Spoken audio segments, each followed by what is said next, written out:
Um crime americano, o assassinato de Gabi Petito.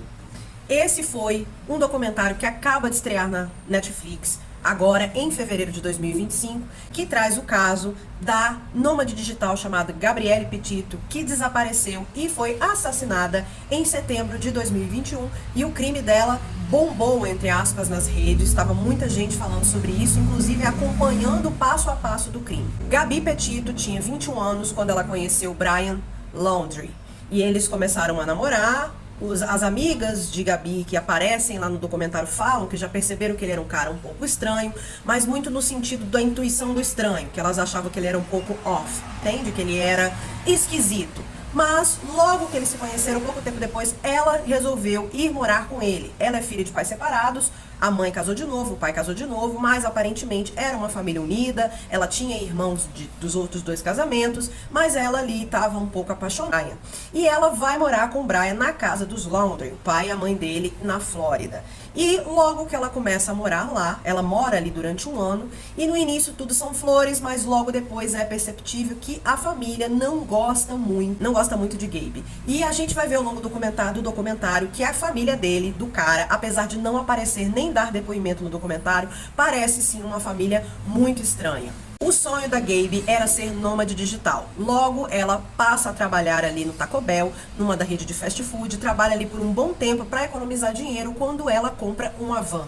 E ela já tinha esse sonho, inclusive o ex-namorado dela aparece no documentário e diz que sim, era um sonho que eles tinham de atravessar os Estados Unidos nessa van e fazer o conteúdo para as redes digitais. Mas depois de um ano, ela e o Brian resolvem então, em junho de 2021, sair para fazer essa cobertura. Estava assim no meio da pandemia, obviamente estava em ano de pandemia, mas eles iam fazer aquele processo de nômade digital, iam viajar sozinhos e iam viajar costa a costa dos Estados Unidos na van, mas acampando ali em lugares muito específicos dos Estados Unidos. E a Gabe estava preparando seus primeiros vídeos para o YouTube, mas ela já estava compartilhando a sua viagem pelo Instagram e estava chamando a atenção das pessoas. Gabi mantinha contato constante com a família, falava com a mãe principalmente quase todos os dias, e aparentemente tanto nas redes sociais quanto para a família parecia que eles estavam vivendo uma lua de mel. Mas as amigas da Gabe e do Brian contam uma outra história, dizem que eles tinham sim um relacionamento meio complicado,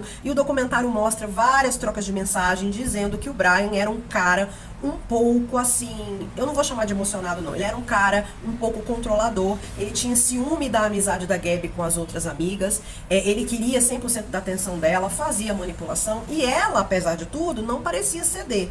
A ideia que eu tenho é que a Gabi achava que ela ia mudar esse homem, e ela achou que durante a viagem isso ia acontecer. Só que as amigas dizem que entendem que o Brian nunca quis fazer essa coisa de nome digital, que ele não gostava de aparecer. E no documentário aparecem vários vídeos deles e é perceptível, não sei se é porque hoje a gente sabe, né, o que aconteceu, mas é perceptível o nível de desconforto e a falta de carisma dos dois na frente da câmera. Ela era mais carismática, ela era apaixonada mesmo por a questão de viagem, e ele parecia ali que estava vivendo um teatro junto com ela. O primeiro problema real acontece no dia 14 de agosto, quando o casal chega no estado de Utah. A polícia para o carro dos dois, a van, que inclusive sobe no acostamento porque receberam uma denúncia de briga. Parece que o casal estava tendo uma briga doméstica no lugar, entrou na van e inclusive sai da estrada com a van. A polícia aborda e a gente vê as reações de ambos pelas câmeras corporais das polícias, gente. E, gente, é absurdo. Esses vídeos são absurdos. Enquanto o Brian brinca com a polícia, tenta descontrair, tenta explicar a situação, a Gabe está apavorada. Ela chora, ela tá tendo uma crise de ansiedade, ela tenta colocar toda a culpa da briga deles, porque eles tiveram uma intercalção física, né? Ela parece estar machucada, ele também tá arranhado, e no vídeo é possível ver que ela tá muito mais abalada com aquela situação de violência doméstica que pode ter acontecido, mas ela fala que por causa de uma bobagem eles discutiram, ela o agrediu, ele agrediu ela e o carro saiu da estrada. Ela o tempo todo tenta colocar a responsabilidade nela, mas é visível que ela tá muito mais apavorada com a situação do que ele, que parece estar bem ali, né? E a polícia, o que a polícia faz? A polícia leva os dois pra delegacia? A polícia tenta separar o casal? Não, a polícia resolve o seguinte, resolve deixá-los ir. Deixa a Gabe com a van, porque a van é dela, tá registrado no nome dela, e o Brian, eles levam o Brian para um hotel, aonde ele vai passar a noite, e a polícia diz pra eles, os recomenda que eles não entrem em contato até o dia seguinte.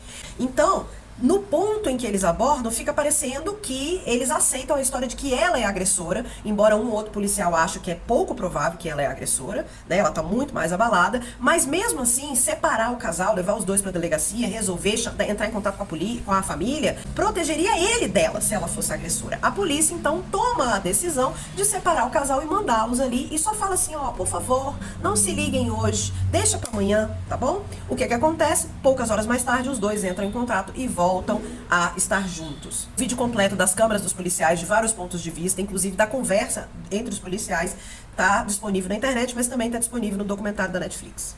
Em 17 de agosto, aparentemente, o Brian voa de novo para a Flórida para pegar uns itens ali com a sua família e retorna a Utah para encontrar com ela. Nesse momento, nesse período aí do mês de agosto, é que a Gabi começa a parar de se comunicar com a família, ou a comunicação fica muito estranha e as pessoas começam a desconfiar. No dia 27 de agosto, é dito que um casal presenciou os dois brigando no restaurante mexicano. Existe o videozinho mostrando eles primeiro no restaurante, né, que ela posta, mas depois parece que eles brigaram e depois eles saem e vão para uma Costco, né, o supermercado lá. E é a última vez que tem registros da Gabi viva. Na última semana de agosto, a família perde totalmente contato com Gabi, entra em contato com a polícia e a polícia começa a investigar. No dia 1º de setembro, a polícia chega na casa dos Laundrie, na Flórida, e ficam sabendo pela primeira vez que o Brian tinha voltado para casa com a van que pertencia à menina. Mas os pais já haviam entrado em contato com o advogado e estavam ali já dizendo que eles não tinham nada a declarar.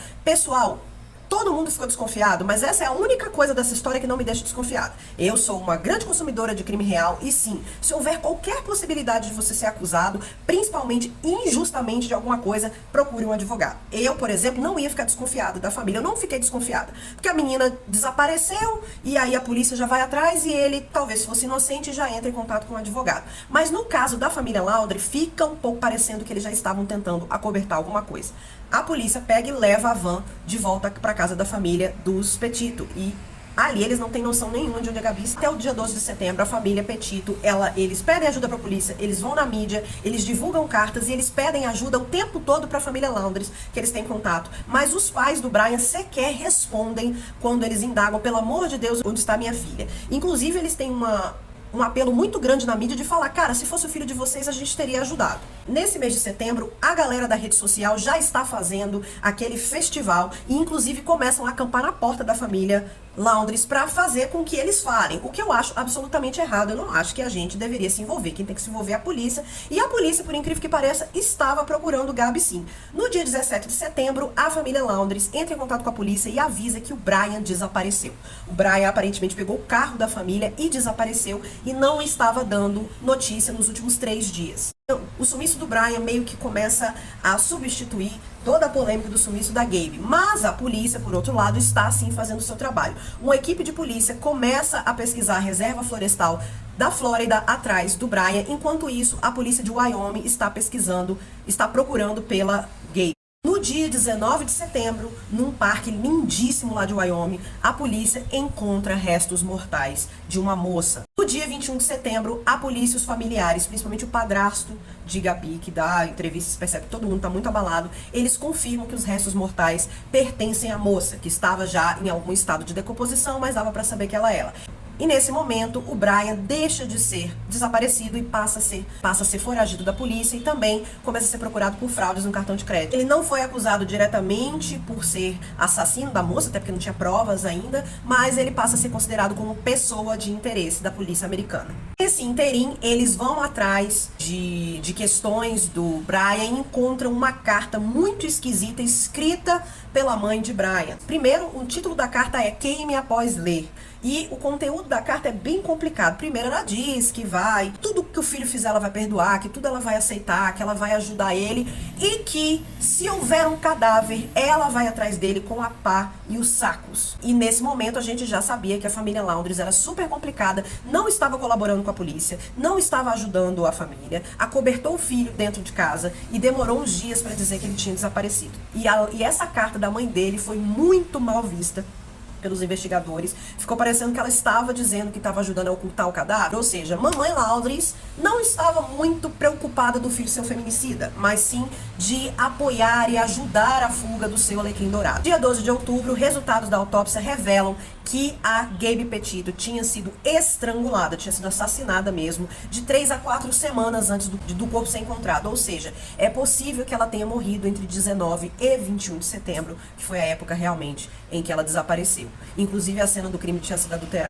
Nessa época aí, do dia 20 e 19 de outubro, a polícia vai no parque da Flórida, inclusive acompanhando dos pais do Brian Launders, procurar ali e encontram restos mortais, ossos mesmo, que provavelmente pertenciam ao Brian. Ou seja, gente, o Brian também morreu, né? E aparentemente foi a família dele que encontrou, então foi um negócio meio grave, assim. E depois de fazer o reconhecimento pela arcada dentária, porque o corpo dele já está ali quase como uma ossada, eles descobrem que sim, o Brian também havia provavelmente se desvivido, né, com um tiro, e que ele só foi reconhecido, só tinha ossadas ali, e provavelmente ele também tinha morrido mais ou menos na época, um pouquinho depois que ele voltou para casa, após ele ter desvivido a Gaby.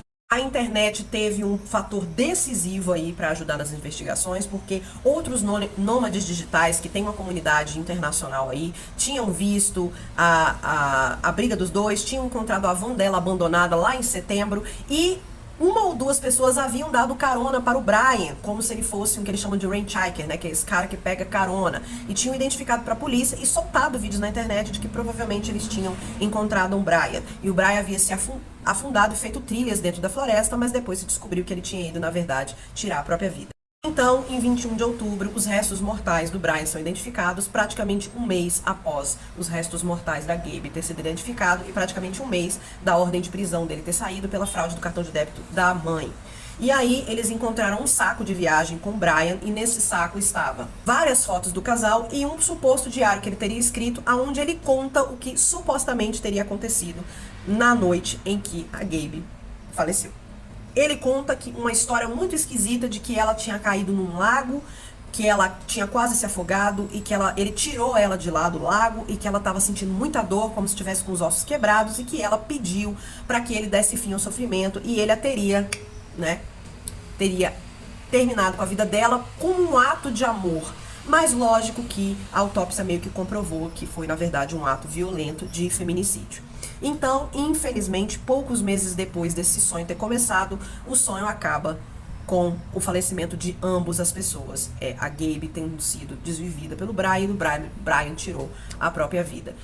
Teve alguns efeitos pós a questão da vida da Gaby que o documentário mostra. Um deles é uma fundação que os pais dela criaram contra a violência doméstica, onde ajuda, orienta pessoas que são vítimas de violência doméstica, e um pedido de uma alteração na lei que eles pedem para que a polícia tenha mais cuidado quando for atender vítimas de violência doméstica e consigam fazer uma investigação mais densa para poder ajudar essas pessoas, muito diferente do que a polícia fez, com uma série de perguntas que a polícia tem que fazer para garantir que essa pessoa é vítima e proteger essa vítima da violência doméstica. Mas principalmente teve aí uma grande polêmica nacional que aconteceu com o fato de que o desaparecimento da Gaby trouxe muita cobertura da mídia. Na hora que a polícia estava procurando ela em Wyoming, eles usaram guarda montada, cães farejadores, polícia, drone, helicóptero, eles fizeram tudo que era necessário e possível para achar a Gaby, o que é o certo de se fazer quando uma pessoa desaparece. Mas aí foi mostrado que 55% das vítimas de desaparecimento nos Estados Unidos são mulheres de cor,